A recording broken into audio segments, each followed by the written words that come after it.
सैराट सिनेमानं केलेल्या record break कामगिरीपेक्षाही अधिक कौतुक सध्या या सिनेमाची अभिनेत्री रिंकू राजगुरूच्या वाट्याला आलंय। राष्ट्रीय पुरस्कार प्राप्त रिंकू राजगुरूच्या शिरपेसात आणखी एक मानाचा तुरा खोवला जाणार आहे।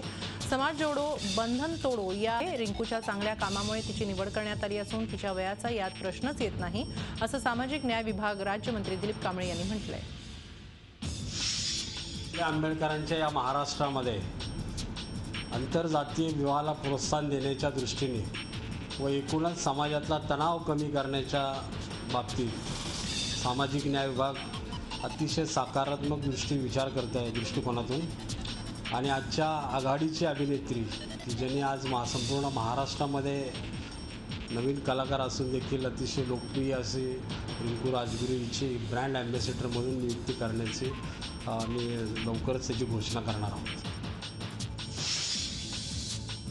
नाशिकमध्ये 2 गटात गँगवॉरमधून एक जण ठार तर एक जण गंभीर जखमी झालाय। सिडकोच्या लेखानगर स्टेट बँकेजवळ गँगवॉर घडलं।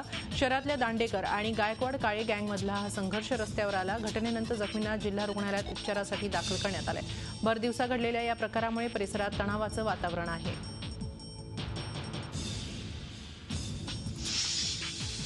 दुष्काळ नष्ट करण्यासाठी भाजपच्या खासदारांनी एक विचित्र उपाय सुचवलाय। सर्व खासदारांनी आपल्या मतदारसंघात यज्ञ करावा असा हा उपाय आहे। भाजप खासदार वीरेंद्र सिंह यांनी हे आवाहन लोकसभेतल्या दुष्काळावरच्या चर्चेत केलंय। दुष्काळावर यज्ञ हाच रामबाण उपाय असल्याचंही वीरेंद्र कुमार यांनी खासदारांना सांगितलं। यज्ञ केल्यामुळे पाऊस होईल असाही वीरेंद्र सिंहांचा दावा आहे। वीरेंद्र सिंहांनी त्यांच्या दाव्यांसाठी पुराणांचा हवाला दिलाय। त्यामुळे आता कलियुगात दुष्काळ पडलेला असताना तलाव खणणं आणि अशा इतर कामांबरोबर यज्ञही आवश्यक असल्याचं वीरेंद्र सिंहांचं म्हणणं आहे।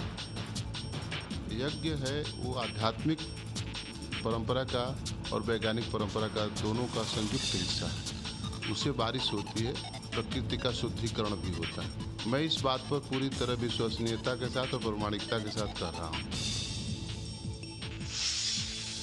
यंदा राज्यातील 33 जिल्ह्यातील 29,600 गावांमध्ये राज्य सरकारनं कोरडा दुष्काळ जाहीर केलाय। 2015-16 मध्ये खरीप हंगामातील अंतिम आणीबारी ज्या गावांमध्ये 50 पैशांपेक्षा कमी आहे त्या गावांमध्ये दुष्काळ घोषित करण्यात आलाय।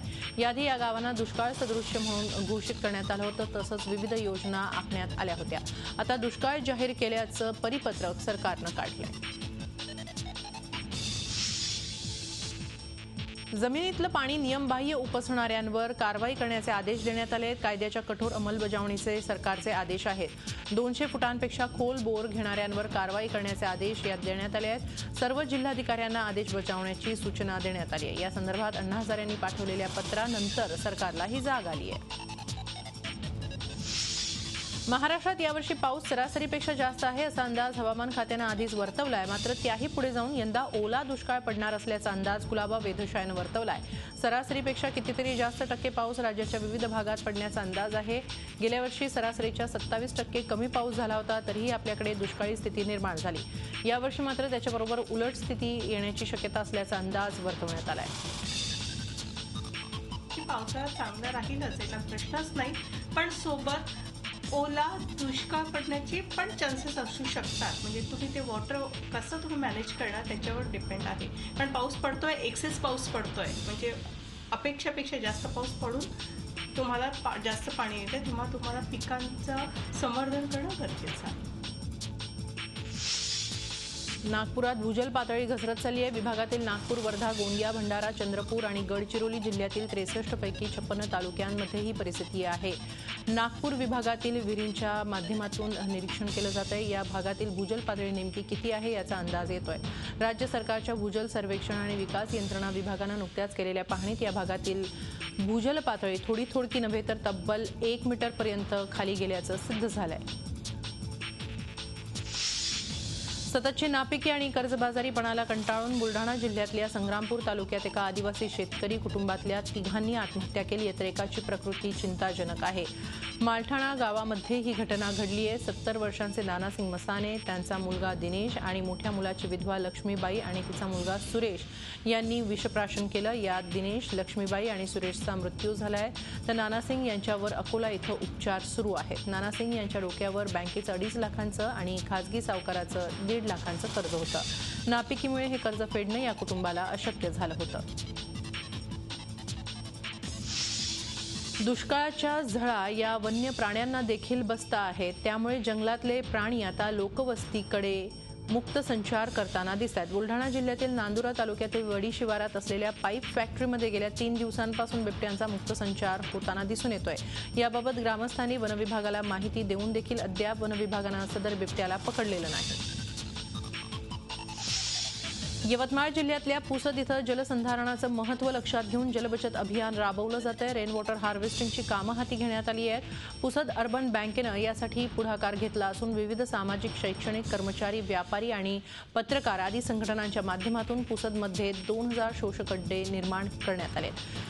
त्यात 12 कोटी लिटर पाणी मुरवण्याचं नियोजन पूर्ण झालेलं आहे. जलबचत आणि जलसाक्षरता कार्यक्रम राबवून नागरिकांमध्ये पाणी वापराविषयी जागृती निर्माण झाल्यामुळे पुसदकरांचा लक्षणीय सहभाग वाढतो आहे. यवतमाळच्या MIDC परिसरामागील भागात बकऱ्या चरायला गेलेल्या गुरख्याच्या हातात गावठी बॉम्ब फुटल्यानं त्याच्या पंजाला गंभीर दुखापत झाली. जखमीला यवतमाळच्या शासकीय रुग्णालयात उपचारासाठी दाखल करण्यात आलं असून उमेश मनोहर राऊत असं या जखमी गुराख्याचं नाव आहे. नेहमीप्रमाणे उमेश MIDC परिसरातील जंगलात शेळ्या चारण्यासाठी गेला होता. शेळ्या चारत असताना त्याला दगडसदृश वस्तू दिसली. सहज म्हणून त्यानं ती उचलली आणि फोडण्याचा प्रयत्न केला असता अचानक हा स्फोट झाला. या घटनेची माहिती लोहारा पोलीस ठाण्यामध्ये देण्यात आली. पोलिसांनी घटनास्थळाला भेट दिली. बॉम्ब शोधक नाशक पथकानंही तपास सुरू केलाय. बुलढाणा जिल्हा सामान्य रुग्णालयात अस्थिरोग तज्ज्ञ असलेले डॉक्टर सुभाष मारुतीराव चव्हाण यांना 8,000ची लाच स्वीकारताना लाचलुचपत विभागाच्या अधिकाऱ्यांनी रंगेहात पकडलाय. बुलढाणा जिल्ह्यातील लोणार तालुक्यातील खळेगाव येथील सागर पवार हे शिक्षक 40% अपंग असून त्यांच्याकडे तसं प्रमाणपत्र देखील आहे. पण नवीन नियमानुसार त्यांना ऑनलाईन प्रमाणपत्र पाहिजे होतं. त्यासाठी त्यांनी सामान्य रुग्णालयात मागणी केली. परंतु चव्हाण यांनी त्यांचा प्रस्ताव फेटाळून लावला. जर प्रमाणपत्र हवं असेल तर इतरांप्रमाणे 10,000 रुपये द्या अशी मागणी त्यांनी पवारांकडे केली.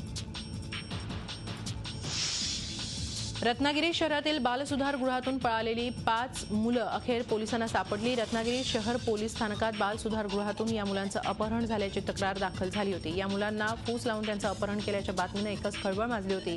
मात्र मध्यरात्री या 5ही मुलांना रेल्वे स्टेशनवरून शहर पोलिसांनी ताब्यात घेतलं आणि त्यांच्याशी केलेल्या चौकशीत हे अपहरण नसून ही मुलं स्वतःहून पळाल्याचं पोलीस तपासात पुढे आलं. रायगड जिल्ह्यातील महाड तालुक्यातील ग्रुपकोंड इथं राजकीय वादातून झालेल्या खून प्रकरणी माणगाव सत्र न्यायालयानं 5 जणांना जन्मठेप तर 15 जणांना 1 वर्ष सक्त मजुरीची शिक्षा सुनावली आहे. ग्रुपकोंड गावात 2008 मध्ये ग्रामपंचायत निवडणुकीतून शेकाप आणि शिवसेना कार्यकर्त्यांमध्ये वाद झाला होता. त्यातून गावातील पांडुरंग लक्ष्मण घाणेकर यांचा खून करण्यात आला होता. या प्रकरणी माणगाव सत्र न्यायालयात दोषारोप पत्र दाखल करण्यात आलं होतं.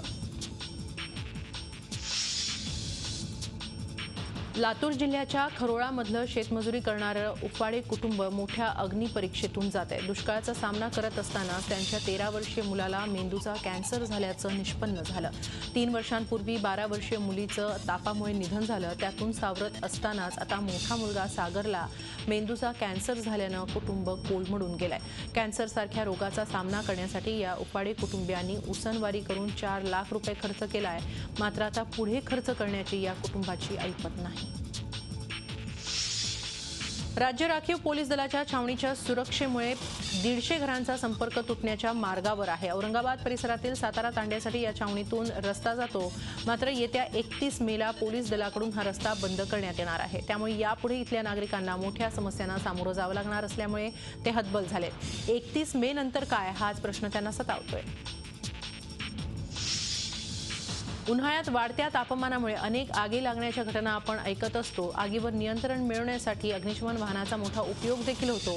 मात्र अग्निशमन वाहन असून सुद्धा ते हाताळणारे कर्मचारीच नसतील तर त्याचा काहीच उपयोग होणार नाही हे देखील तितकंच खरं. हाच अनुभव भंडारा जिल्ह्यातील पवनी इथल्या नागरिकांना सध्या येतोय.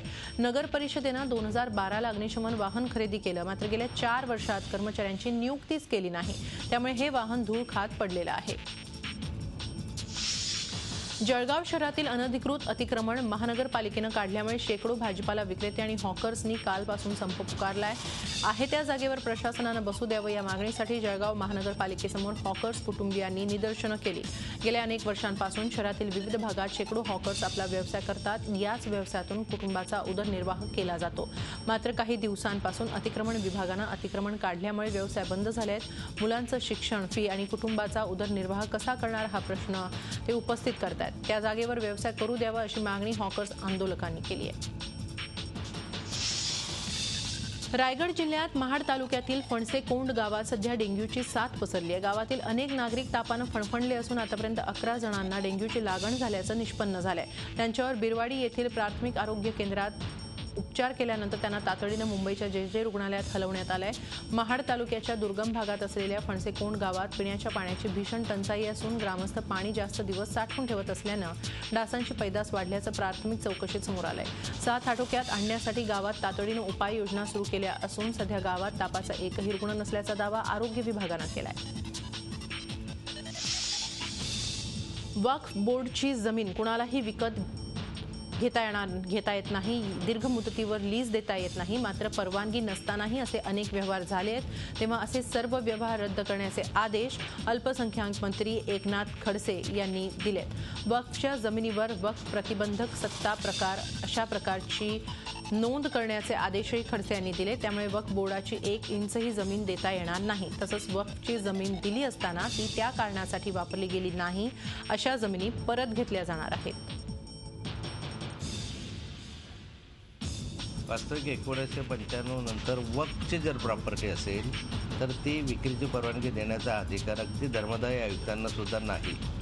ज्या ज्या ठिकाणी अशा बेकायदेशीररित्या परवानगी दिलेल्या असतील किंवा बेकायदेशीर व्यवहार झाले असतील असे सर्व व्यवहार रद्द करण्याच्या संदर्भामध्ये सूचना महसूल विभाग, मुद्रांक शुल्क विभाग आणि अन्य विभागांना देण्यात आलेल्या आहे। त्याबरोबरीला वक्फची प्रॉपर्टी यापुढे विकता कामा नये किंवा विकण्याचा व्यवहार होता कामा नये म्हणून वक्फच्या मालमत्तेवर वक्फ प्रतिबंधक सत्ता प्रकार अशा स्वरूपाची नोंद करण्याचे आदेश देण्यात आलेले आहे। त्यामुळे आता वक्फच्या प्रॉपर्टीवर वक्फ प्रतिबंधक सत्ता प्रकार असं नोंद राहील आणि यापुढे वक्फची 1 इंचसुद्धा जमीन कुणालाही विकता येणार नाही अशा स्वरूपाचा निर्णय आज राज्य सरकारने घेतलेला आहे। खासगी सावकारीतून दिलेल्या पैशाच्या व्याजापोटी एका सावकारानं चक्क संबंधित महिलेला मारहाण करून तिच्यावर वारंवार बलात्कार केल्याची धक्कादायक घटना घडल्याचं उघडकीस आलंय। कोल्हापुरातील मोतीनगर कांझारभाट वसाहतीमध्ये ही घटना घडली असून या प्रकरणी राजारामपुरी पोलिसात गुन्हा नोंदवण्यात आलाय।